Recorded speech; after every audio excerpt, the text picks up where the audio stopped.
عمیر بن حبیب روم کی قید میں آئے تو رومن 10 آدمی تھے، 9 قتل کر دیے. یہ بڑے خوبصورت تھے، لمبے چوڑے تھے، تو اس کو ایک رومی سردار نے اپنا غلام بنا لیا.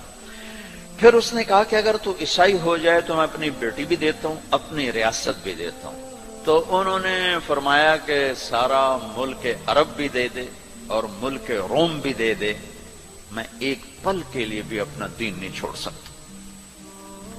پھر اس کو ایک ترکیب سوچی، اس نے ایک گھر پورا خوبصورت فرنشڈ، اس میں ان کو بند کر دیا اور شراب بھی رکھ دی، کھانا بھی رکھ دیا.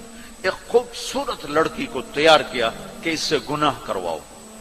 وہ آ گئے، وہ گناہ کی دعوت دے رہی، یوں بیٹھوں. 3 دن گزر گئے، 3 راتیں کچھ نہ کھایا، نہ نظر اٹھائی، نہ پیا. 3 دن کے بعد وہ لڑکی کہنے لگی تو کیا بلا ہے، نہ تو نے کھایا نہ تو نے پیا نہ تیری نظر اٹھی، کون ہے تو، کیا ہے تو، تمہیں کون روکتا ہے؟ تو فرمایا کہ اب تو میرے لیے شراب بھی حلال ہے جس حال پر میری پیاس پہنچ چکی، اور سور پکا کے رکھا ہوا تھا کہ یہ گوشت بھی میرے لیے حلال ہے جس سطح پر میری بھوک پہنچ چکی ہے، لیکن میرے رب سے مجھے حیا ہے جو مجھے دیکھ رہا ہے. میں یہ کام نہیں کر سکتا. لڑکی 3 دن کی بجائے 30 دن یہاں بیٹھی رہے، میں یہ کام نہیں کر سکتا. میری جوانی امانت ہے، اس پہ داغ نہیں لگ سکتا. وہ کہنے لگی تیرے جیسے انسانیت کے تاج کو میں قتل نہیں ہونے دوں گی، میں تمہیں چھڑاؤں گی. باہر نکل کے کہنے لگی سردار تو نے مجھے کس کے پاس بھیجا ہے؟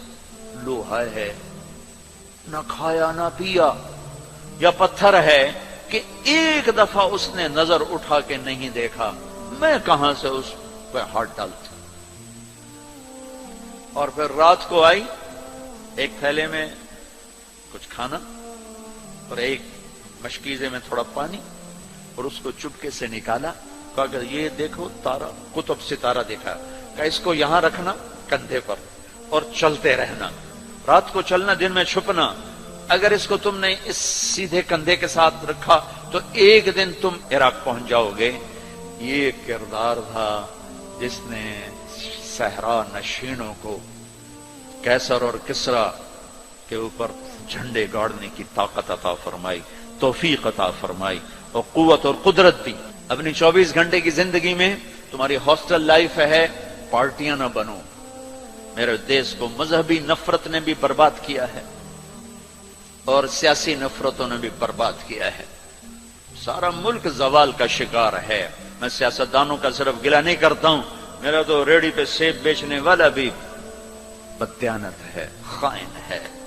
تو میں سیاستدانوں کا گلہ کیا کروں، میں افسران کا، بیوروکریسی کا رونا کیا رہوں. ہمارا تو چپڑاسی بھی بددیانت ہے. اللہ اس کے رسول کی غلامی کو ڈھونڈو. مذہبی نفرتوں کا شکار مت ہو. ہماری نسلوں میں بڑے دکھ سے یہ باتیں کہہ رہا ہوں کہ جیسی نفرت میں نے پاکستان میں دیکھی ہے مذہب کی، پوری دنیا میں کہیں نہیں دیکھی. مذہب کا اختلاف کب نہیں تھا؟ میرے نبی کی موجودگی میں صحابہ میں اختلاف تھا، نبی کی موجودگی میں اختلاف تھا.